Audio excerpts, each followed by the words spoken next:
The pine tree came down with a sound like the world splitting open, and Adelaide Lawson had exactly 1 second to realize she was about to die before 2,000 pounds of timber slammed across her legs and drove her into the muddy earth.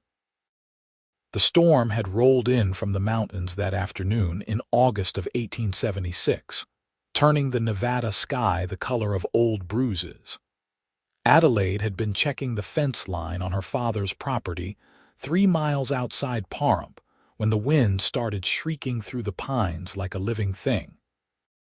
She should have headed back immediately, but one more post needed mending, just one more, and then the lightning cracked so close she tasted copper and the ancient pine beside her groaned and toppled.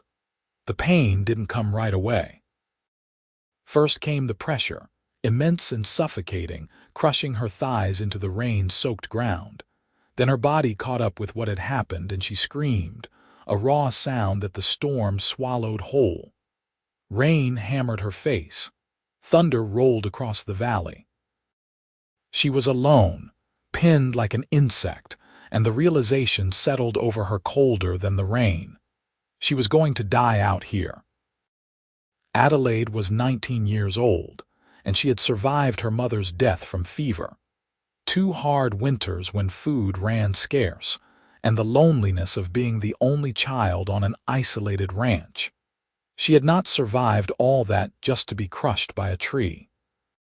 She sucked in a breath and screamed again, loud as she could manage, knowing it was futile but needing to try. The rain kept falling. The sky kept churning, and then, through the gray sheets of water, a figure emerged. He was massive, moving through the storm like it was nothing more than a spring shower. Even from her position flat on the ground, Adelaide could tell he was the biggest man she had ever seen. Broad shoulders stretched his soaked leather shirt tight, and his dark hair hung past his collar in wet ropes.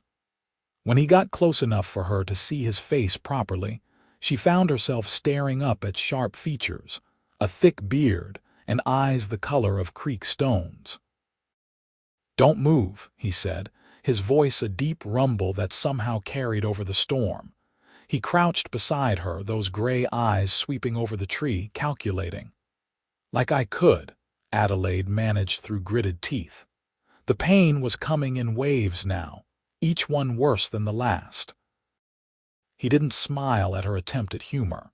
His hands moved over the trunk, testing its weight, and then he straightened. "This is going to hurt, but I need to get it off you before your legs are damaged beyond repair. Who are you?" The question seemed absurd even as she asked it, but Adelaide needed something to focus on besides the agony radiating from her lower body. "Isaac Langford. I have a cabin about 2 miles north." He positioned himself beside the trunk, planted his feet wide. "When I lift, don't try to move yourself. I'll pull you clear." Adelaide wanted to tell him it was impossible.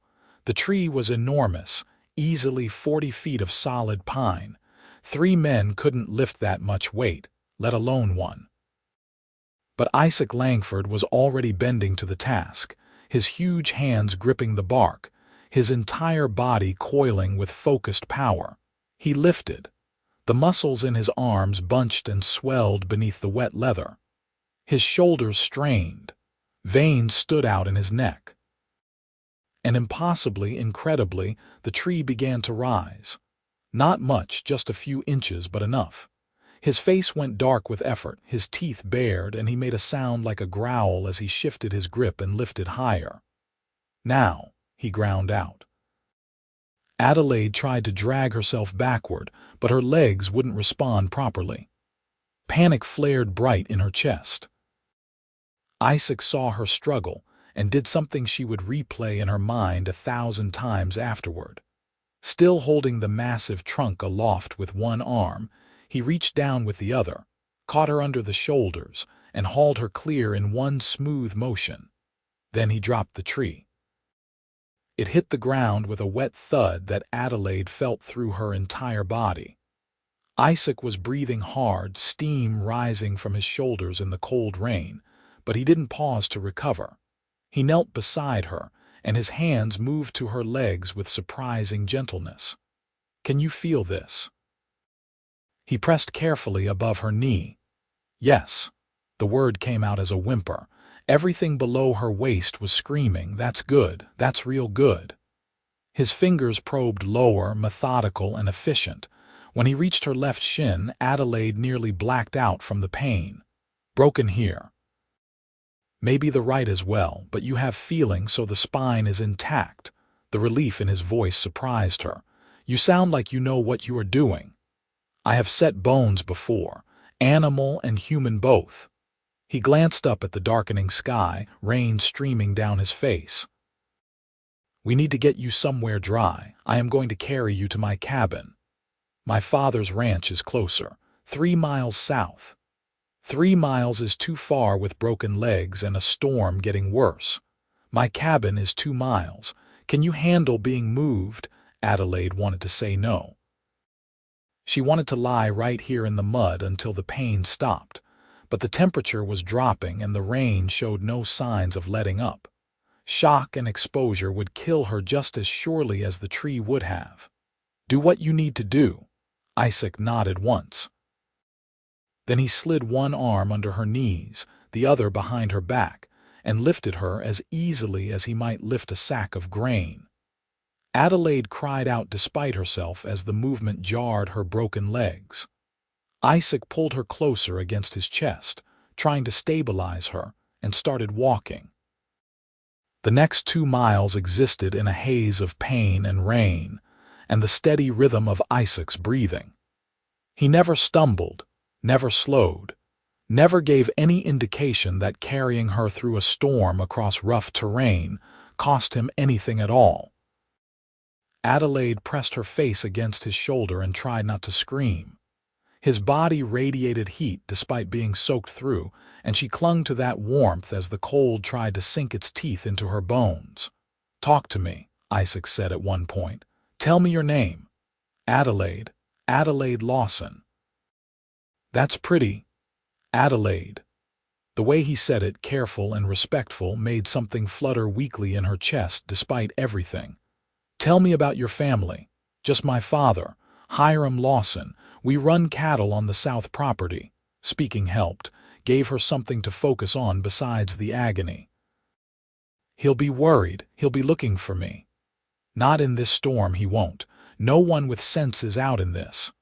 Isaac adjusted his grip, somehow making her more comfortable. "He'll look come morning. I'll ride down at first light and let him know you are safe." "Are you always out in storms rescuing foolish girls who should have come in before the weather turned?" "I was checking my traps when I heard you scream." His voice was quiet. "Good thing I was close." Adelaide realized with a jolt that if Isaac Langford had been anywhere else, if he had already headed home, if he had decided his traps could wait until tomorrow, she would be dead. The tree would have crushed her, and she would have drowned in the mud and rain, alone and terrified. The thought made her shake.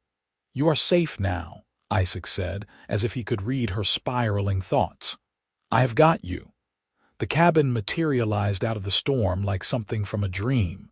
It was solid and well built, sitting in a small clearing with mountains rising behind it. Isaac kicked the door open and carried her inside, out of the rain at last. The interior was sparse but clean. A stone fireplace dominated one wall. A rough-hewn table and chairs occupied the center of the room. Shelves lined another wall, stocked with supplies. In the corner stood a bed frame with a thick mattress. Isaac carried Adelaide straight to it and lowered her with painstaking care. "I need to get a fire started, and then I will see to your legs," he said, already moving toward the fireplace. "There are dry blankets in the chest. Can you reach them?" Adelaide managed to drag one out, though the effort left her shaking and nauseated. She was soaked to the skin and starting to shiver violently. Isaac worked fast, building a fire with practiced efficiency. Soon flames were crackling and heat began to spread through the cabin. He came back to the bed and looked down at her, something unreadable in his gray eyes. I need to get you out of those wet clothes. You will catch your death otherwise." Adelaide knew he was right, but the thought of being undressed in front of this stranger made heat flood her face. "I can manage." With 2 broken legs, he crouched beside the bed. "Miss Lawson, I understand your modesty and I respect it, but I have seen the human body before in the context of providing care. Let me help you. I will preserve your dignity as much as possible." There was no mockery in his voice, no impropriety, just calm practicality. Adelaide closed her eyes and nodded. Isaac worked quickly and kept his eyes on his task. He helped her out of her soaked shirt and skirt, his touch impersonal and gentle, and wrapped her in dry blankets before turning his attention to her legs. Only then did Adelaide look down and see the damage. Both lower legs were swelling rapidly, already discolored with vivid bruises. Her left shin had an obvious deformity that made her stomach turn. Isaac saw her looking. "Don't watch. Look at me instead." Adelaide lifted her eyes to his face. In the firelight she could see him more clearly now. He was younger than she had first thought, maybe 25 or 26, though his eyes held the kind of depth that came from years of solitude. His hands were enormous, scarred and calloused from hard work, but moved with surprising delicacy as he examined her injuries. "I am going to set these," he said quietly. "It will be the worst pain you have ever felt. I have whiskey to help." "I have never had whiskey. Today is a good day to start."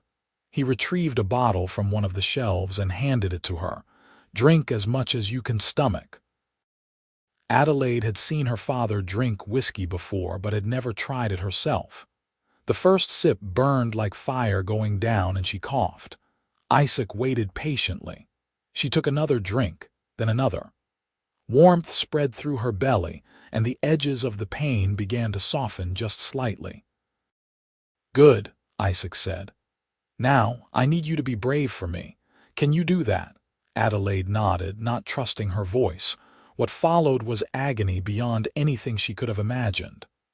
Isaac worked with swift confidence, manipulating the broken bones back into alignment. Adelaide screamed, the sound tearing from her throat, and Isaac kept talking in that low, steady voice. I know it hurts. You are doing so well, almost there, just a little more." When it was finally done, both legs splinted and wrapped. Adelaide was sobbing and Isaac's jaw was tight with shared pain. He brought her water and helped her drink, then more whiskey, and gradually the worst of it faded to a throbbing ache. "You should sleep if you can," Isaac said. "Your body needs rest to heal. Where will you sleep?" The cabin only had one bed. "I will take the floor. I have done it before." Adelaide wanted to protest, but exhaustion was pulling at her like an undertow. The whiskey, the warmth of the fire, the trauma of the day, all of it was dragging her down. Her eyes drifted closed. The last thing she was aware of was Isaac spreading a bedroll near the fireplace, and the sound of rain still drumming on the roof.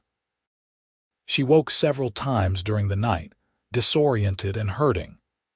Each time, Isaac was there immediately, helping her drink water, checking her splints, speaking in that calm, grounding voice. By the time gray dawn light filtered through the cabin's single window, Adelaide felt wrung out but marginally better. Isaac was already awake, stirring something over the fire. The smell of cooking meat made Adelaide's stomach growl despite the lingering nausea. He glanced over and something that might have been relief crossed his face. "How are you feeling?" "Like I had a tree fall on me." Adelaide tried to shift position and gasped at the fresh wave of pain. "But alive, thanks to you." Isaac brought her a tin plate with venison and some kind of root vegetable. "You need to eat. Keep your strength up." The food was simple but well prepared. Adelaide ate slowly, watching Isaac move around the cabin. In daylight she could see him even more clearly. He was built like an oak tree, all solid muscle and raw strength.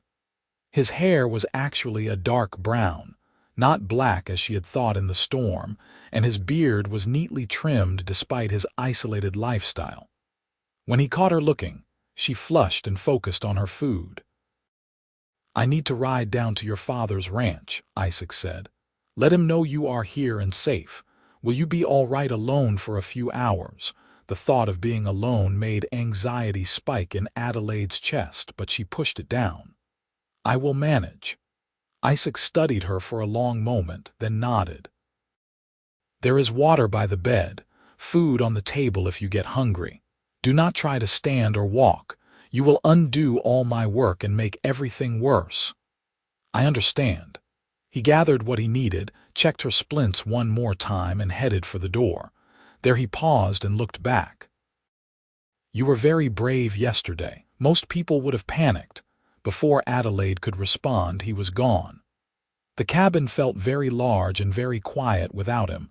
The hours passed slowly. Adelaide dozed, woke, stared at the ceiling, dozed again. Her legs throbbed with relentless persistence. She tried to distract herself by studying the cabin. Everything was orderly and well maintained. The shelves held books, which surprised her.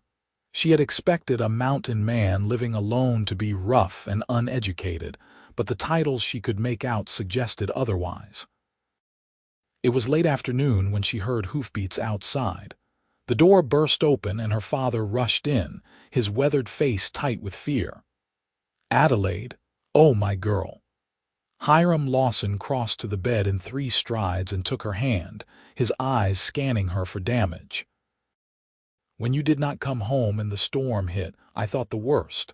I have been searching since first light. I am sorry, Papa. I should have come in sooner." "Hush, that does not matter now." He smoothed her hair back from her face with a tenderness that made her throat tight.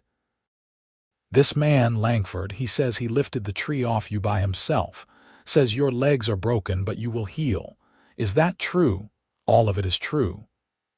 Adelaide glanced past her father to where Isaac stood in the doorway, giving them space. "He saved my life." If he had not been there, if he had not been strong enough to lift that tree. Hiram followed her gaze and stood, turning to face Isaac. He was a tall man himself, weathered by years of ranching, but Isaac still had inches and considerable bulk on him. "I owe you a debt I can never repay," Hiram said, his voice rough with emotion. "You saved my daughter's life, my only child. If there is anything you need, anything at all, you come to me." Isaac shifted uncomfortably, clearly unused to gratitude. Any man would have done the same. "No," Hiram said firmly. "Most men could not have done what you did. Adelaide told me about the tree. I know the pines in that area. You lifted something that should have been impossible." He paused, then extended his hand. "Thank you from the bottom of my heart." Isaac shook his hand, his expression softening slightly. "She was brave, made it easier. She gets that from her mother." Hiram looked back at Adelaide. "I want to move you home, but Langford says it would be better to wait a few days. Let the bones start to set before we jostle you around." Adelaide had not expected that. "I am to stay here, if Mr. Langford is willing. I will compensate him for his trouble, of course, and I will come by every day to check on you." Hiram's face was apologetic. "I know it is not proper, you being here alone with a man, but your health has to come first. Besides, Langford has proven himself trustworthy." Heat crept up Adelaide's neck. The thought of spending several more days in Isaac's cabin, dependent on him for everything, was both mortifying and something else she could not quite name. She looked at Isaac, trying to read his expression. "She is welcome to stay as long as needed," Isaac said quietly. "I will take good care of her." Something in the way he said it made Adelaide's heart skip. Her father seemed satisfied. They talked for a while longer, Hiram asking detailed questions about her injuries, and Isaac answering with the calm competence of someone who genuinely knew medicine. Eventually, her father had to leave to get back before dark, but he promised to return the next day with some of Adelaide's things. When he was gone, the cabin felt very small with just the two of them. Isaac busied himself preparing dinner while Adelaide watched, feeling useless. She hated being helpless, hated being a burden. "You are thinking too loud," Isaac said without turning around. "I am sorry to impose on you like this." Now he did turn, his expression patient. "You are not imposing. You are injured and you need care. I am happy to provide it. But your traps, your work, all of it must be suffering because you are stuck here with me." Isaac crossed to the bed and crouched down so they were eye level. Up close, Adelaide could see flecks of blue in his gray eyes. "Listen to me. I live alone by choice, but that does not mean I lack compassion. You needed help and I was there to give it. That is the end of it. No debt, no burden. Understood?" Adelaide swallowed hard. "Understood. Good." He stood and went back to cooking. "Now, do you like rabbit?" "I caught a nice one this morning." Over dinner, Adelaide found herself asking about his life. Isaac was not much of a talker, but he answered her questions with quiet honesty. He had grown up in Missouri, the youngest of 5 boys. His father had been a blacksmith, which explained his extraordinary strength. When his parents died in a cholera outbreak, Isaac had headed west like so many others, looking for something he could not quite name. "I tried prospecting for a while," he said, feeding another log to the fire. "Did some work as a logger. Hired on with a cattle drive one summer, but I kept feeling like I was supposed to be somewhere else. Then I found this valley and it felt right, like I was supposed to be here." "Do you ever get lonely?" Isaac was quiet for a long moment. "Sometimes. But I prefer solitude to bad company." Adelaide understood that. She had grown up isolated on the ranch, and while she sometimes craved more social interaction, she also valued peace and quiet. "Do you ever go into town, once a month or so, for supplies, trade my furs and pelts?" He glanced at her. "I am not a hermit. I can function around people when needed." "I did not mean to suggest, I know." His expression gentled. "You are curious. That is natural. Ask whatever you like." They talked late into the evening, long after they should have gone to sleep.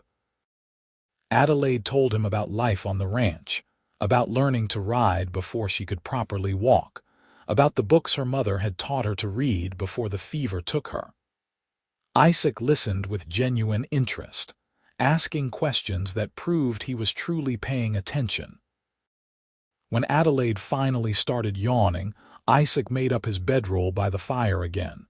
She watched him settle in, his large frame somehow folding to fit the limited space. "Isaac?" "Yes, thank you for everything. Not just saving my life, but for being kind, for taking care of me." She could not see his face in the darkness, but his voice was warm when he answered. "Get some sleep, Adelaide. Tomorrow will be easier than today." He was right. Each day that followed was incrementally better than the last. The pain in Adelaide's legs gradually decreased from excruciating to merely awful. Isaac proved to be an attentive caretaker, checking her splints regularly, keeping her clean and comfortable, preparing meals that were simple but nourishing. Her father visited every day as promised, bringing clothes and books from home. He and Isaac developed a cautious friendship, bonding over discussions of weather patterns and wildlife behavior. Hiram seemed relieved to see Adelaide in such capable hands. On the 4th day, Adelaide woke to find Isaac sitting at the table, cleaning a rifle with methodical care. Morning light slanted through the window, catching in his dark hair and turning it bronze. He had trimmed his beard slightly and put on a clean shirt. Adelaide realized with a start that he was actually quite handsome beneath all the mountain man roughness. As if sensing her gaze, Isaac looked up. "How are you feeling?" "Better." It was true. The swelling in her legs had gone down considerably. "I think I might survive after all." The corner of his mouth lifted in what might have been a smile. "I never had any doubt. You should have. I was fairly certain I was dying when you found me. But you did not. You fought." Isaac set down the rifle and came to check her splints, his touch gentle despite his size. "You are strong, Adelaide. Stronger than you know." Having him so close made her pulse quicken in a way that had nothing to do with pain or fear. She could smell pine and wood smoke on his skin, could see the thickness of his forearms where his sleeves were rolled up. When his fingers brushed her ankle, checking the wrapping, she had to suppress a shiver. Isaac noticed. His eyes met hers and something passed between them, unspoken but potent. Then he cleared his throat and stepped back. "The splints are holding well. Another week and we can think about getting you mobile." "A week?" Adelaide's heart sank. "I cannot impose on you for another week." "You are not imposing." Isaac returned to the table but did not pick up the rifle again. "Adelaide, I want you to understand something. Having you here, it has been good. I have enjoyed your company. You do not need to rush your recovery on my account." The admission surprised her. Isaac was so reserved, so careful with his words that each one felt weighted with meaning. "I have enjoyed your company too," she said softly. "More than I expected to, honestly. When Papa first said I needed to stay here, I was mortified. But now I find myself not wanting to leave." The silence that followed was charged. Isaac looked at her with an intensity that made her breath catch. "Adelaide," a knock at the door shattered the moment. Isaac went to answer it, and Adelaide tried to calm her racing heart. It was her father, arriving earlier than usual. "I brought supplies," Hiram said, carrying in a basket. "Some of Adelaide's favorite preserves, fresh bread. Thought you might be tired of venison and rabbit." "That is very kind," Isaac said, taking the basket. "Thank you." Hiram spent an hour visiting, talking about ranch business and asking Adelaide detailed questions about her recovery, but Adelaide found it hard to focus. Her mind kept drifting back to that moment before he had arrived, to the look in Isaac's eyes, to the things left unsaid between them. After her father left, the cabin felt different somehow. The easy conversation from before had been replaced with a careful tension. Isaac went about his chores with focused determination while Adelaide pretended to read. But neither of them could quite recapture the comfortable dynamic they had built over the past few days. That night, lying in the darkness, Adelaide finally acknowledged what she had been trying to ignore. She was developing feelings for Isaac Langford. Deep, complicated feelings that went far beyond gratitude. The thought terrified her. What did she know about him really? He was a mountain man who lived alone and kept to himself. They came from different worlds. And yet, when he looked at her with those storm-gray eyes, none of that seemed to matter. The next morning brought a complication Adelaide had not anticipated. She woke feeling restless and confined, desperate to move, to do something besides lie in bed. When Isaac came to check on her, she voiced her frustration. "I need to sit up properly. I need to feel like a person again instead of an invalid." Isaac considered this. "I could move you to a chair for a while, if we are careful. Please." He lifted her with the same ease he had shown that first night, his arms solid and sure around her. The change in position made her head spin briefly, but then Adelaide was sitting in a real chair at the table, her splinted legs propped on a stool, and it felt like a victory. "Better?" Isaac asked. "Much." Adelaide looked around the cabin from this new vantage point. "Can I help with something?" "Anything? I am going mad with idleness." Isaac brought her vegetables to prepare for stew, and Adelaide fell on the task with gratitude. It felt good to be useful again, to contribute in some small way. They worked in companionable silence, Isaac at the counter and Adelaide at the table, and gradually the strange tension from yesterday dissipated. "Can I ask you something?" Adelaide said after a while. Always. Why do you live alone? I understand wanting solitude, but you are clearly capable of kindness and conversation. You could have a wife, a family. Isaac's hands stilled in their work. I have not found a woman who would want this life. Most women want a house in town, neighbors, society. I cannot give them that. Not all women want that.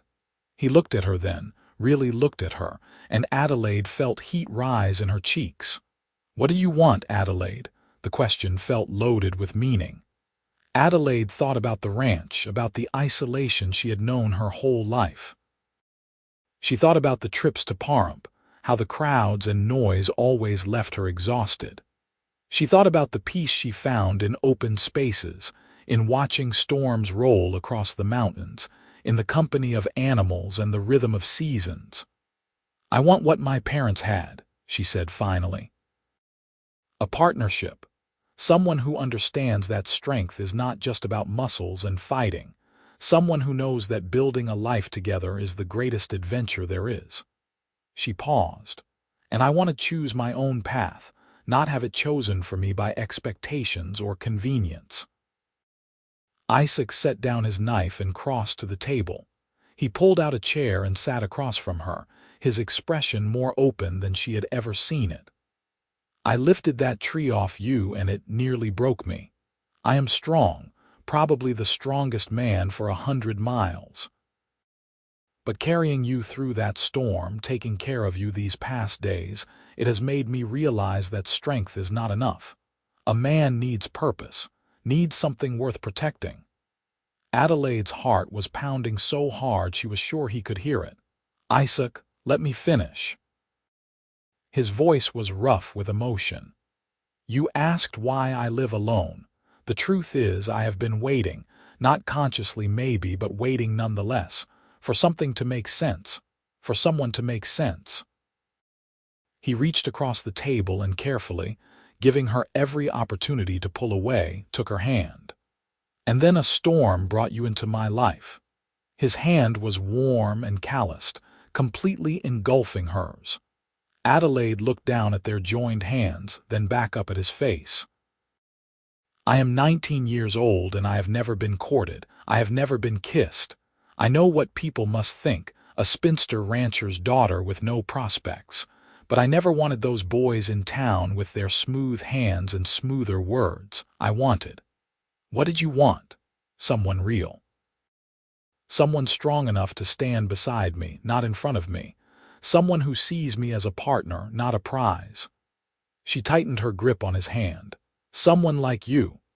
The kiss, when it came, was gentle and careful and absolutely perfect.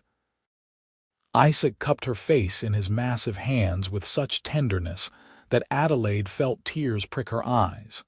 His lips were soft despite the beard, moving against hers with a sweetness that belied his rough exterior. When they finally broke apart, Adelaide was breathless. I have been wanting to do that for days, Isaac admitted, his thumb stroking her cheek. Why did you wait? Because you are injured and dependent on me for care. I did not want you to feel pressured or obligated. He pulled back slightly. Adelaide, you need to know that I am serious about this.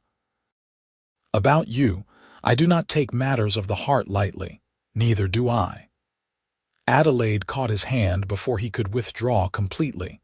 I know this is fast. I know we have only known each other a week.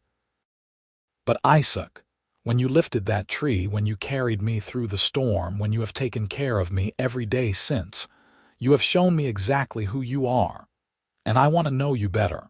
I want to see where this goes. A smile transformed Isaac's face, making him look younger and almost boyish despite his size. Your father is going to think I am taking advantage of the situation. My father is a practical man. He will see what I see, that you are a good man who saved my life and has treated me with nothing but respect and kindness. They spent the rest of the day talking, really talking about everything and nothing. Isaac told her about his dreams of expanding his trap lines, maybe raising some cattle. Adelaide described her vision for the ranch, the improvements she wanted to make. They discovered a shared love of early mornings and clear skies, of honest work and simple pleasures. When Hiram arrived that evening, he took one look at their faces and sighed. "So it is like that, is it?" Adelaide felt her cheeks flame. "Papa, no, it is all right." Hiram pulled out a chair and sat down heavily. "I am not blind. I have seen the way you two look at each other. I just hoped you would wait until your legs healed before complicating things." He fixed Isaac with a stern look. "You have honorable intentions, I trust, completely honorable," Isaac said without hesitation. "I care for your daughter, Mr. Lawson, deeply, and if she will have me, I would like to court her properly." Hiram studied him for a long moment. "You live in a cabin in the mountains. You make your living trapping and hunting. That is a hard life for a woman." "It is," Isaac agreed, "but Adelaide is no stranger to hard work, and I would do everything in my power to make her happy and keep her comfortable." "Adelaide," Hiram turned to his daughter, "you are young. You have not seen much of the world beyond the ranch. Are you certain this is what you want?" Adelaide met her father's eyes steadily. "I am certain I want the chance to find out. I am not promising to marry him tomorrow, Papa, but I want to spend time with Isaac, get to know him better. See if what I feel now is real and lasting." Hiram was quiet for a long time, then he nodded slowly. "Your mother would say I am being overprotective. She always said you had a good head on your shoulders and I should trust your judgment." He looked at Isaac. "You treat her well, you hear me? She is all I have in this world." "I understand," Isaac said solemnly, "and I give you my word." The conversation moved on to practical matters after that. Adelaide's legs were healing well, but she would need at least another week before she could be safely moved. Hiram agreed she should stay with Isaac until then, with the understanding that he would visit daily. There was no point in trying to preserve propriety at this stage, and Adelaide's health was the priority. After her father left, Adelaide and Isaac sat by the fire. He had moved her back to the bed but pulled a chair close so they could talk easily. The flames cast dancing shadows across his face, highlighting the strong line of his jaw, the thickness of his shoulders. "Are you scared?" Adelaide asked. Isaac considered the question. "Of what we are starting?" "A little. I have been alone for a long time. I am not sure I remember how to share my life with someone. I think you have been doing a fine job of it this past week." He smiled at that. "Maybe, but caring for someone who is injured is different than building a life together. There will be arguments and disagreements, times when we frustrate each other." "I should hope so," Adelaide said. "Otherwise it would be terribly boring." That earned her a real laugh, deep and rich. The sound warmed her from the inside out. "I want to do this right," Isaac said, growing serious again. "Court you properly. Let you see all of me, not just the parts I have shown you here." "I want that too. But Isaac, I already know the most important things. I know you are brave and strong and kind. I know you value honesty and hard work. I know you can be gentle despite your size and that you have a good heart." Adelaide reached for his hand. "The rest is just details." The next week passed in a haze of healing and discovery. Adelaide's legs continued to improve, the pain fading to a dull ache. Isaac helped her with exercises to keep her muscles from atrophying, supporting her weight while she practiced putting pressure on her feet. His patience seemed endless. But they also talked for hours every day, learning each other's stories.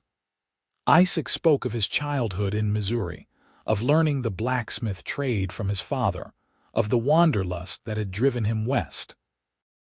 Adelaide shared memories of her mother, of growing up wild and free on the ranch, of teaching herself to read her mother's books after the fever took her.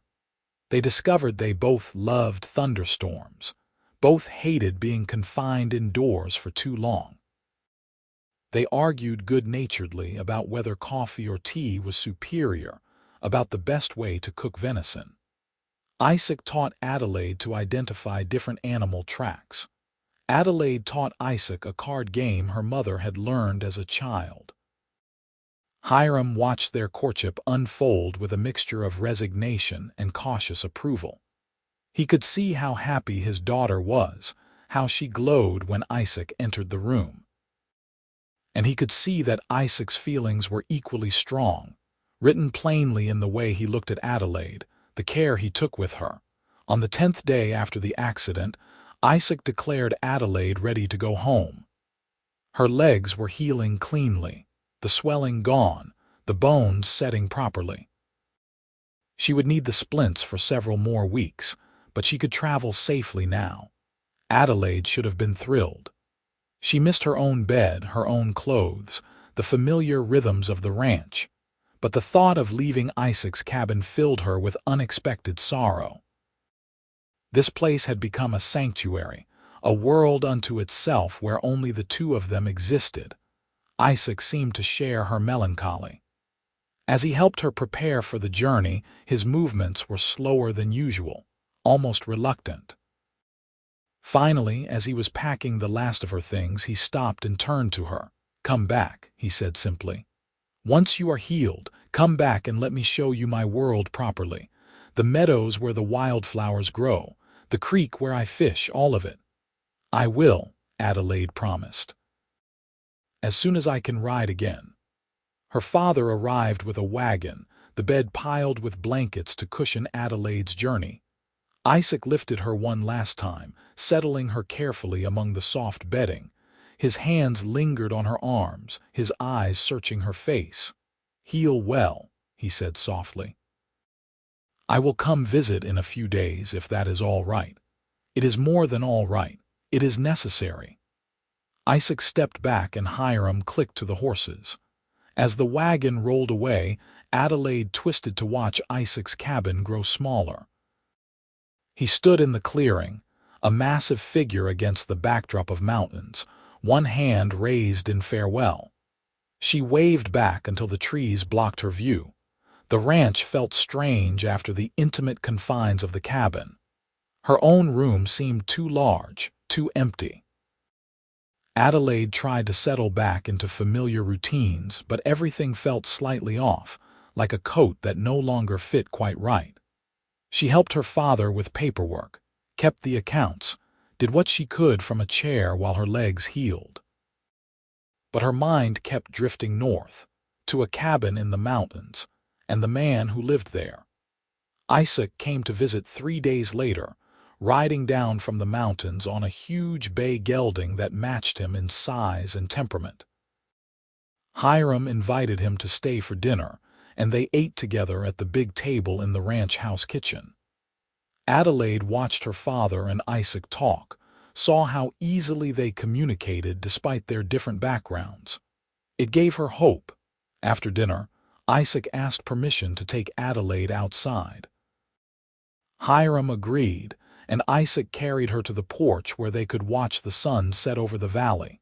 He settled her carefully in a chair and took the seat beside her, their hands finding each other naturally.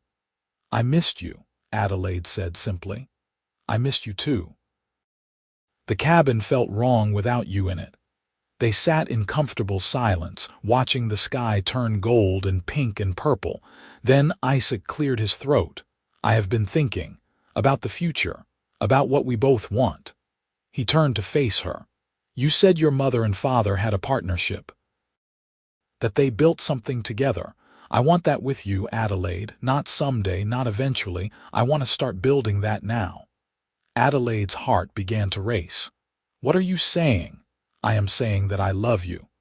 The words were simple but weighted with sincerity. "I know it has only been 2 weeks. I know people will say it is too fast, too soon. But I have never been more certain of anything in my life. You are what I have been waiting for. You are my purpose." Tears blurred Adelaide's vision. "I love you too.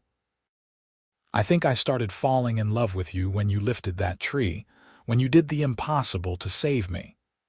Isaac reached into his pocket and pulled out a ring.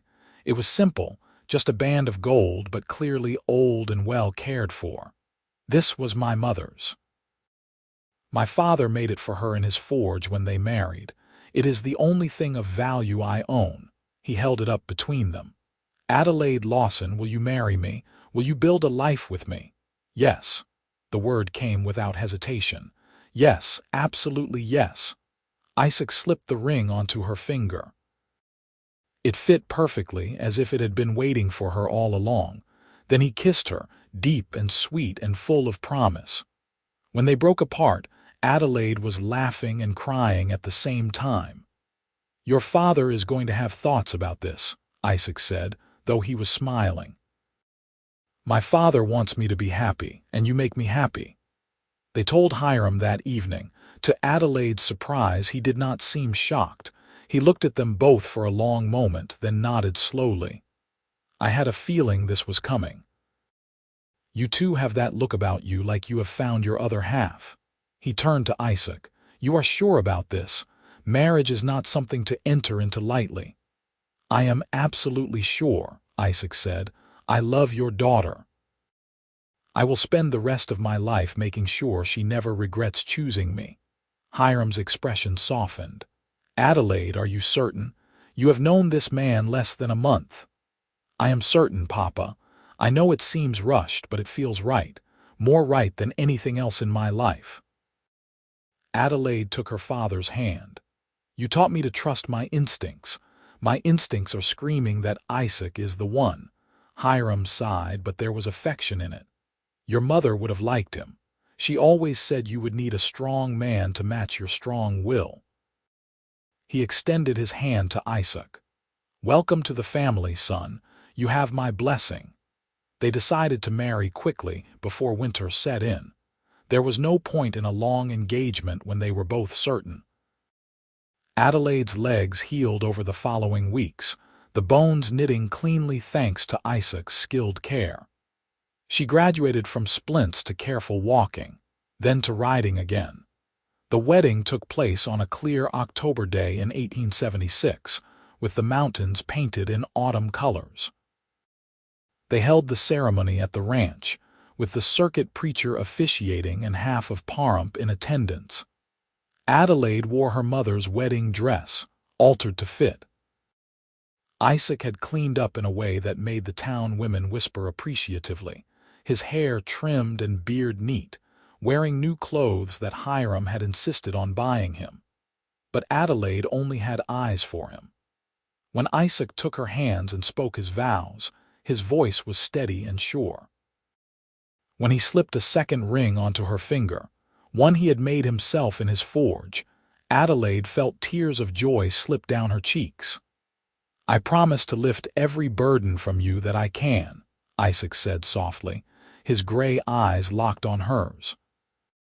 To be your strength when you need it, your comfort when you hurt, to build a life with you that honors what we have found together. Adelaide spoke her own vows through tears. I promise to stand beside you, to be your partner in all things. To choose you every day, in the big moments and the small ones. To love you with everything I am. When the preacher pronounced them husband and wife, Isaac kissed her with such tenderness that Adelaide forgot they had an audience. Cheers and applause erupted around them, but in that moment, they existed only for each other. The celebration lasted into the evening. There was food and music and dancing. Adelaide's legs were still not quite strong enough for dancing, but Isaac solved that by simply picking her up and swaying with her in his arms while someone played a fiddle. She rested her head on his shoulder and felt perfectly, completely happy. As the party wound down, Isaac carried Adelaide to the wagon he had prepared. They would spend their wedding night at his cabin before returning to the ranch the next day. They had decided to split their time between both properties, spending summers at the cabin where Isaac could run his trap lines, and winters at the ranch helping Hiram with the cattle. The ride to the cabin felt dreamlike. Stars blazed overhead in the cold October sky. Isaac drove with one arm around Adelaide, keeping her warm against the chill. When they arrived, he carried her over the threshold, a gesture that made her laugh. "Your legs are healed," Isaac pointed out, "but I like carrying you. I like being carried by you." Inside, a fire was already burning. Isaac had come up earlier to prepare everything. The cabin glowed with warmth and candles. He set Adelaide down gently and then just looked at her, his expression full of wonder. "My wife," he said, as if testing the words. "My husband," Adelaide replied and watched him smile. Their first night together as husband and wife was tender and sweet, and everything Adelaide had hoped for.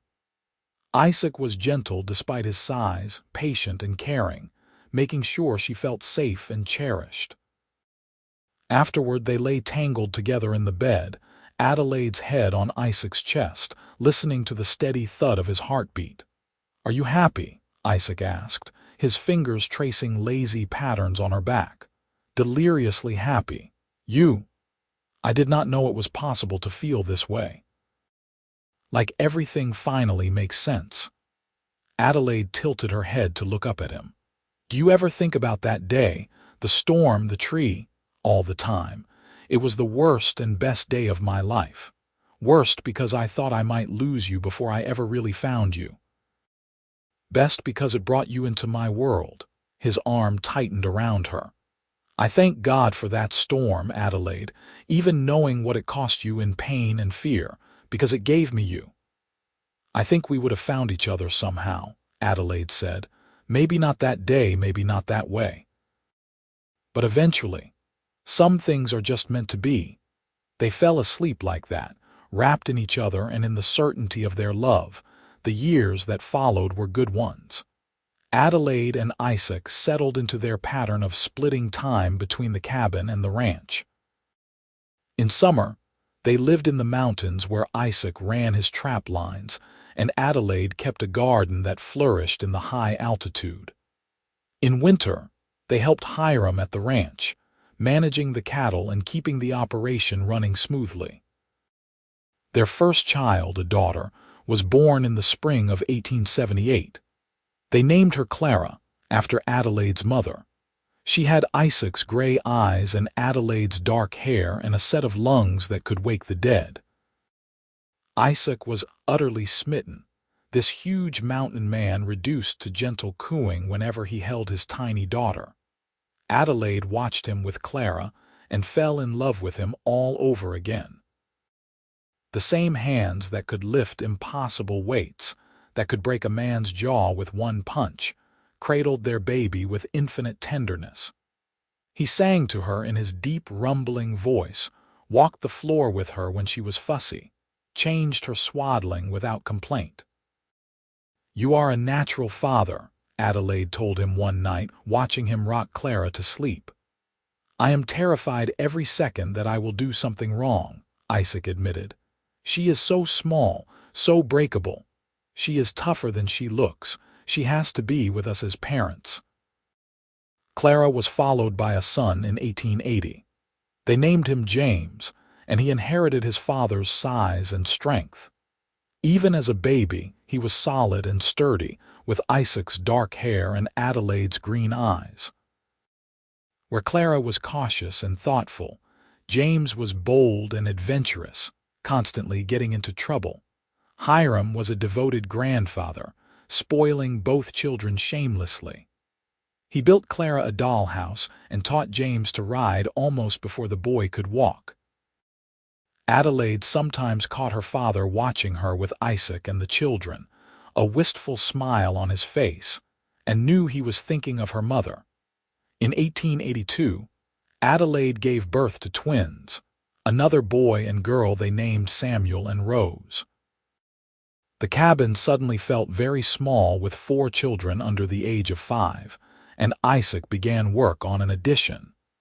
He did most of the construction himself, his massive strength making short work of the heavy timber. Adelaide helped where she could, grateful that her legs had healed completely with no lasting damage. Sometimes, she would look down at the faint scars that remained and remember that terrible day in the storm. It felt like a lifetime ago, like something that had happened to different people. One evening, watching Isaac teach James how to chop wood while Clara helped Adelaide prepare dinner, and the twins napped in their cradle, Adelaide felt a wave of contentment so profound it took her breath away. This life they had built together, this family, it was everything she had ever wanted and more than she had dared to dream. Isaac caught her looking and smiled, that special smile he reserved just for her. Even after 6 years of marriage, he still made her heart skip. That night, after the children were asleep, they sat on the porch of the cabin watching the stars. It was summer and they were back in the mountains. The air smelled of pine and wildflowers. An owl hooted somewhere in the darkness. "You ever regret it?" Adelaide asked. "Giving up your solitude? You have no peace now, with 4 children running wild." Isaac pulled her closer against his side. "The only thing I regret is all the years I spent alone before you. Every single day with you, even the hard days, even the days when the twins are both screaming and James has broken something, and Clara is convinced monsters live under her bed. Every single one of those days is better than my best day before you." "That is a very fine speech, Mr. Langford." "I mean every word, Mrs. Langford." He kissed the top of her head. "You gave me purpose. You gave me a family. You gave me a reason to be the man I always wanted to be." Adelaide thought about the young woman she had been, pinned under that tree and certain she was going to die. She thought about Isaac appearing out of the storm like something from a dream, doing the impossible to save her. She thought about all the moments that had followed, the fear and pain and uncertainty giving way to love and trust and partnership. "I used to wonder what my life would be," she said softly. "Growing up isolated on the ranch, I could not imagine my future. I could not see what it would look like. But this, what we have built together, it is better than anything I could have imagined." "We are not done building yet," Isaac said. "We have years ahead of us still, more children maybe if you want them. A bigger house, expansion of the ranch, teaching our children everything we know, growing old together. All of it sounds perfect." They sat in comfortable silence, 2 people who had found each other against impossible odds and built something beautiful. The mountains rose around them, ancient and eternal. Stars wheeled overhead, and in the cabin behind them, their children slept safe and warm. The years continued to unfold like pages in a beloved book. The children grew. Clara became a skilled rider and a voracious reader, often found in the hayloft with a book. James developed his father's strength and his mother's quick mind, equally comfortable with physical labor and complex problem-solving. The twins, Samuel and Rose, were inseparable, always scheming together, their laughter a constant soundtrack to family life. In 1885, Hiram passed away peacefully in his sleep at the age of 68. Adelaide grieved deeply, but found comfort in knowing he had lived to see his grandchildren, had known the joy of family in his final years. Isaac held her through the worst of it, his steady presence an anchor. They inherited the ranch fully then, and decided to make it their primary home. Isaac could not give up the mountains entirely, so they still spent summers at the cabin, but the ranch became their base. They expanded the cattle operation, hired a few ranch hands, built a larger house with enough room for their growing family. In 1887, Adelaide gave birth to their 5th child, another daughter they named Lily. She was a surprise, arriving 8 years after the twins, but welcomed with joy. Clara, at 9 years old, was enchanted with having a baby sister, and took on the role of junior mother with enthusiasm. Isaac was 40 by then, his dark hair starting to show threads of silver, but he was still as strong as ever. He could still lift impossible weights, still worked from dawn to dusk without complaint. Adelaide would watch him hoist a calf that had gotten stuck, or carry Lily on his shoulders while simultaneously helping James with some project, and marvel at the gift that storm had given her. One autumn day in 1890, Adelaide found herself back at the spot where the tree had fallen. She had avoided this section of the property for years, the memory still sharp enough to sting. But today, for some reason, she felt drawn to it. The stump of the old pine was still there, weathered and moss-covered now. Adelaide stood looking at it, remembering the terror, the pain, the certainty of death. And then she remembered Isaac's face appearing through the rain, the impossible lift, the journey to safety. "I thought I might find you here." Adelaide turned to find Isaac riding up on his bay gelding, now an old but still sturdy horse. He dismounted and came to stand beside her. "I have not been back here since that day," Adelaide admitted. 14 years and I have avoided this spot." "Why come back now? I do not know. Maybe I needed to make peace with it. Maybe I needed to remember." She looked up at him. "You changed my entire life in the span of one afternoon. Do you ever think about that? How different everything would be if you had not heard me scream?" Isaac's jaw tightened. "I try not to. The thought of you dying out here alone and afraid, it is unbearable. But I did not die. You saved me, and then you gave me the most incredible life." Adelaide took his hand. "I want our children to know this story, the real version, all of it. I want them to understand that sometimes the worst moments lead to the best things, that fear and pain can transform into love and joy. That is a heavy lesson for children. Clara is 14 now, James is 12. They are old enough to understand." Adelaide smiled. "And I think they would love to hear about how their father performed a miracle." They told the story that evening after dinner with all 5 children gathered around. Adelaide described the storm, the falling tree, the crushing weight. Isaac spoke quietly about hearing her scream, about finding her pinned and knowing he had to do the impossible. "How did you lift it, Papa?" James asked, his eyes wide. "A tree that big, how could one man lift it?" Isaac looked at Adelaide, and she saw the emotion in his gray eyes. "I had to. Your mother needed me. Sometimes, when what you love most in the world is in danger, you find strength you did not know you had." Clara, practical and thoughtful, had questions about the medical care. Samuel wanted to know about the storm. Rose was fascinated by the drama of it all. Lily, only 3 years old, simply crawled into Isaac's lap and declared that her papa was the strongest man ever. That night, lying in bed, Adelaide turned to Isaac. "Thank you." "For what?" "For saving my life. For loving me. For giving me this family. For 14 years of partnership and joy."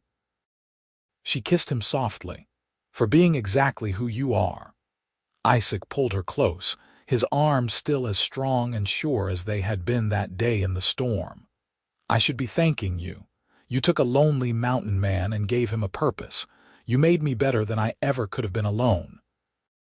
"We made each other better," Adelaide corrected. "That is what love does." The children continued to grow. Clara married a young rancher from the next valley over in 1894, a good man who treated her with respect and kindness. Adelaide cried at the wedding, remembering her own marriage to Isaac, how young and certain they had been. James went to work for the railroad for a few years, wanting to see more of the world, but eventually came home to help run the ranch. He had inherited his father's wanderlust, but also his father's eventual need for roots and family. The twins, Samuel and Rose, were the first in the family to attend university, heading to San Francisco in 1898. It was hard to see them go, but Adelaide and Isaac were proud of their ambition and intelligence. Lily, the baby, grew into a quiet, artistic girl who loved painting the mountains and wildlife. She turned the cabin into a summer art studio, spending long hours capturing the beauty of the high country on canvas. Through it all, Isaac and Adelaide remained the center of the family. They were the foundation, the example of what partnership and love could be. They argued sometimes, of course. No marriage was perfect, but they always worked through it, always came back to the fundamental truth that they were better together than apart. In 1900, Adelaide turned 43 and Isaac turned 53. They were grandparents now, Clara having given them 2 beautiful grandchildren. The ranch was thriving, the family healthy and happy. Life was good. One summer evening they rode up to the cabin together, just the 2 of them. The children were all occupied elsewhere, and they wanted some time alone in the place where their love had first bloomed. The cabin looked the same as it had that first day Adelaide had seen it through a haze of pain and rain. Isaac had kept it well maintained over the years, and it remained a sanctuary from the world. They spent the evening much as they had spent that first night of their marriage, talking and laughing and simply being together. They made love with the ease of long practice, each knowing exactly how to please the other. Afterward, Adelaide lay with her head on Isaac's chest, listening to his heartbeat, feeling perfectly content. "I have been thinking," Isaac said, his fingers playing with her hair, "about how much time we have left." Adelaide lifted her head to look at him. "That is a morbid thought." "Not morbid, realistic. I am 53. You are 43. God willing, we have many years ahead, but I want to make sure we use them well, that we do not take a single day for granted. We never have," Adelaide pointed out. "Every day since that storm has been a gift we both recognized." "I know, but I want more. I want to travel with you, see the ocean, visit the cities, show you the world beyond these mountains and valleys." The idea surprised and delighted Adelaide. "You want to leave, not permanently, but for a while, yes. The children are grown or nearly so. The ranch runs well. We could take 6 months, a year even, and just explore, together." Adelaide thought about it, the possibility of adventure with Isaac at her side. "Where would we go?" "Anywhere you want. San Francisco to visit the twins. New York to see the city. Maybe even back to Missouri. Let me show you where I grew up." His arms tightened around her. "I want to give you the world, Adelaide. You gave me everything. Let me give you this." "You already give me everything I need," Adelaide said softly. "But yes, let us do it. Let us see the world together." They spent the winter of 1900 planning their adventure. In the spring of 1901 they set out, leaving the ranch in James's capable hands. Over the next year they traveled across the country, experiencing wonders they had only read about. They stood on the beach in San Francisco and watched the waves roll in. They visited the twins at university and met their friends. They traveled to New York and marveled at the tall buildings and crowds. They went to Missouri, and Isaac showed Adelaide the forge where his father had worked, the house where he had grown up. Everywhere they went, people remarked on them. The tall, powerfully built man with silver threading through his dark hair. The beautiful woman whose love for him shone in her eyes. They looked like they belonged together, like 2 pieces of a puzzle that had found their perfect fit. But Adelaide's favorite moments were the quiet ones. Sitting on a hotel balcony watching the sunset, walking through a city park hand in hand, lying in bed in some new place and talking until dawn. The adventure was wonderful, but the real joy was experiencing it with Isaac. They returned to the ranch in the spring of 1902, renewed and refreshed. The children were thrilled to have them back. Clara's family had expanded to 3 children now. James had met a young woman he was courting seriously. The twins had another year of university. Lily, now 15, had filled sketchbooks with drawings in their absence. Life settled back into familiar rhythms. Isaac was slower than he had been. the years finally starting to catch up with him, but still strong. He could not lift quite as much as he once had, but he could still work a full day and still carry Adelaide when she let him. Adelaide noticed silver in her own hair now, lines around her eyes and mouth. But she felt no regret for the passing years. Each one had been full and rich, packed with love and purpose. In 1905, they celebrated their 29th wedding anniversary with all the children and grandchildren gathered at the ranch. 6 grandchildren now, ranging in age from infant to 11, filled the house with noise and chaos. Adelaide looked around the table at the family they had created and felt her heart might burst with joy. Isaac caught her eye across the chaos and smiled, that special smile that still made her pulse quicken after nearly 30 years. Some things never changed. That night, after everyone had gone to bed, they walked out to the porch. It was their habit, had been for decades, to end the day this way, sitting together, talking or silent, simply being present with each other. 29 years, Adelaide said softly. Do you remember that first night? When you brought me here to the cabin, I remember everything. Every word, every moment. You were so brave, even when you were terrified and hurting. I was not brave. I was just trying to survive. Same thing sometimes. Isaac took her hand, his thumb rubbing over the gold band she still wore. I meant what I said in my vows, every word of it. You are my purpose, Adelaide. You always have been. And you are mine. My strength, my comfort, my partner in all things. Adelaide leaned her head on his shoulder. If I could go back to that day, knowing what I know now, I would not change a single thing. Not the storm, not the tree, not the pain, because it led me to you. I thank God for that storm every single day. They sat in comfortable silence, 2 people who had built a life together from a moment of disaster.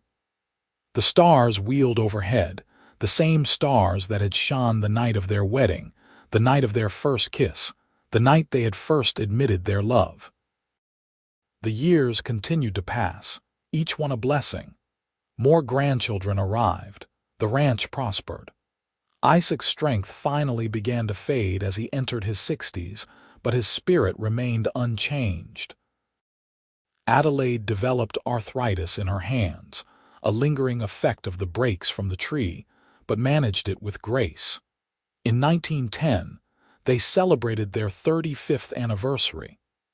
By then, they had 9 grandchildren and 1 great-grandchild on the way. The family had spread across Nevada and California, but they all came home for important occasions. Adelaide was 53 now, Isaac 63. They had grown old together, exactly as Isaac had predicted that night so long ago. But they had grown old well, surrounded by love and family, their partnership as strong as ever. One evening that summer, they rode up to the cabin one last time. Isaac was not as steady in the saddle as he had been, but he managed. Adelaide noticed him favoring his left leg, saw the silver in his beard now far outweighing the brown. Inside the cabin, everything was just as it had been that first day.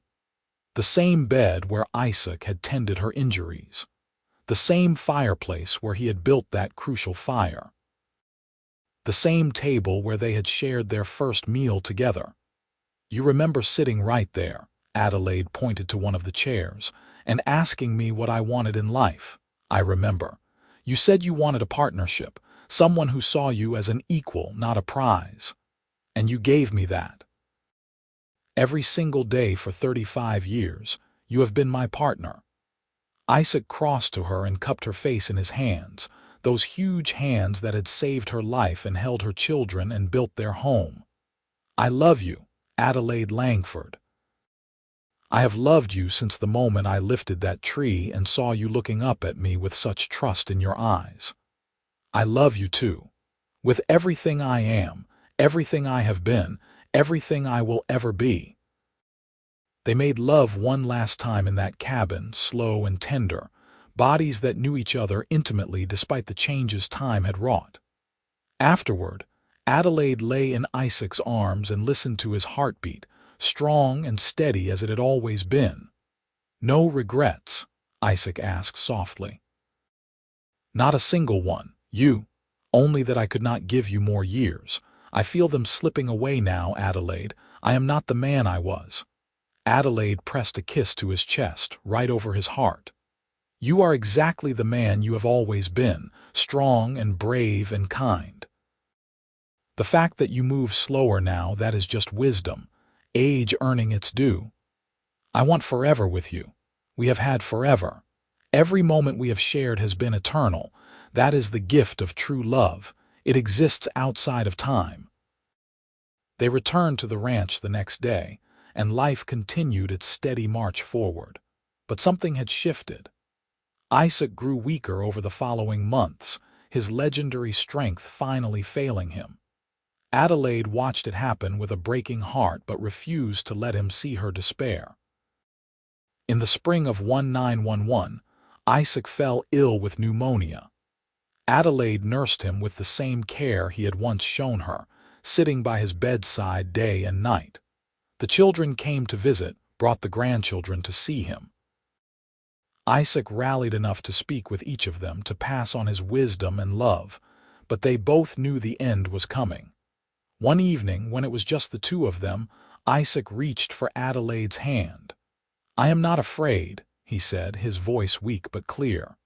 "I have lived a full life. I have loved and been loved. I have no regrets. Do not leave me," Adelaide whispered, even knowing it was selfish. "I am not ready. You are the strongest person I have ever known. You will be all right." Isaac's gray eyes, faded now but still beautiful, held hers. "Promise me something." "Anything. Do not mourn too long. Live the rest of your years with joy. Think of me and smile. Do not weep. I want you to be happy, Adelaide. I will try. But Isaac, you are asking me to go on without my heart, without my soul. I am asking you to honor what we built together by continuing to live fully. For the children, for the grandchildren, for yourself." He squeezed her hand weakly. "I will be waiting for you. However long it takes, I will be waiting, and we will have forever then, truly forever." Adelaide could not speak past the lump in her throat. She simply held his hand and tried to memorize everything about this moment. The feel of his skin, the sound of his breathing, the love in his eyes. Isaac Langford died just before dawn, with Adelaide's hand in his and their children gathered around. He went peacefully, a slight smile on his face, as if he was dreaming of something beautiful. Adelaide felt a part of herself die with him, but she kept her promise.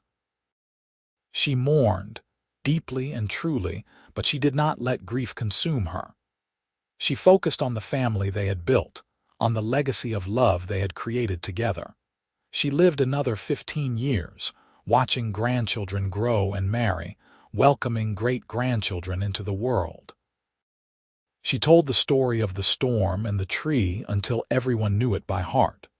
She made sure Isaac's strength and kindness and love were never forgotten. Adelaide Langford died in 1926 at the age of 69, surrounded by 3 generations of family. Her last words were "Isaac," spoken with such joy that her children knew she could see him waiting for her. They buried her beside him on the ranch, under a pine tree that had grown tall and strong. The headstone reads simply, "Adelaide and Isaac Langford, partners in love and life, together forever." The story of the mountain man who lifted the impossible, and the woman he saved, became legend in that part of Nevada. People told it around campfires and dinner tables, a testament to the power of love born from tragedy. The ranch remained in the family for generations, and the cabin in the mountains became a sacred place where young couples would go to pledge their love. Because Adelaide and Isaac had proven something fundamental about the human heart, that the strongest force in the world is not the power to lift great weights, but the power to love truly and completely. that sometimes the worst moments lead to the greatest blessings, and that when two people commit to being partners in all things, they can weather any storm and build something that lasts beyond their years. Their love story endured, passed down through the family, a reminder that real love is not about perfection or ease. It is about showing up, even when it is hard. It is about lifting each other when one cannot stand alone. It is about choosing each other every single day and building a life together that honors the gift of that choice. The storm that brought Adelaide and Isaac together had been violent and terrifying. But from that chaos came something beautiful and enduring. A love that started with an impossible lift and grew into a lifetime of partnership, joy, and family. A love that proved the mountain man had not just saved Adelaide's life that day in 1876, he had given her a reason to truly live, and in return, she had given him the same. Their story ended, but their legacy continued, in the children who inherited Isaac's strength and Adelaide's spirit, in the grandchildren who heard the tale and believed in true love, in the generations that followed, who looked at the world and saw possibility instead of limitation, because that is what Adelaide and Isaac had taught them. That love is the most powerful force in existence. That when you find your person, you do not let them go. That partnership and commitment and choosing each other every day creates something that transcends individual lives. The ranch still stood, worked by family who carried the Langford name. The cabin remained in the mountains, a place of refuge and renewal. And somewhere in whatever comes after this life, Adelaide and Isaac were together again, partners for eternity, just as they had always been meant to be. The story of the storm, the tree, and the mountain man who did the impossible for love became more than just a family tale. It became a part of the land itself, woven into the fabric of Nevada history. A reminder that extraordinary love can come from the most ordinary circumstances, that heroes are not always found in battlefields, but sometimes in moments of desperate need and impossible strength. And every time a storm rolled through the mountains, people would remember. They would remember Isaac Langford, who loved so deeply that he found strength beyond measure. They would remember Adelaide Lawson, who was brave enough to trust a stranger and wise enough to choose love when it found her. They would remember that sometimes the greatest love stories start with the simplest truth. Two people who needed each other and had the courage to build a life together. That was the legacy of Adelaide and Isaac. Not just in the family they created or the land they worked, but in the example they set. An example of what love could be when it was true and deep and lasting. An example that endured long after they were gone, inspiring new generations to believe in the power of commitment, partnership, and choosing love even when the path ahead was uncertain. Their story had a beginning, on that stormy August day in 1876.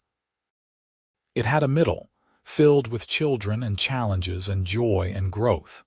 And it had an end with two deaths separated by years but united in their peace and completion.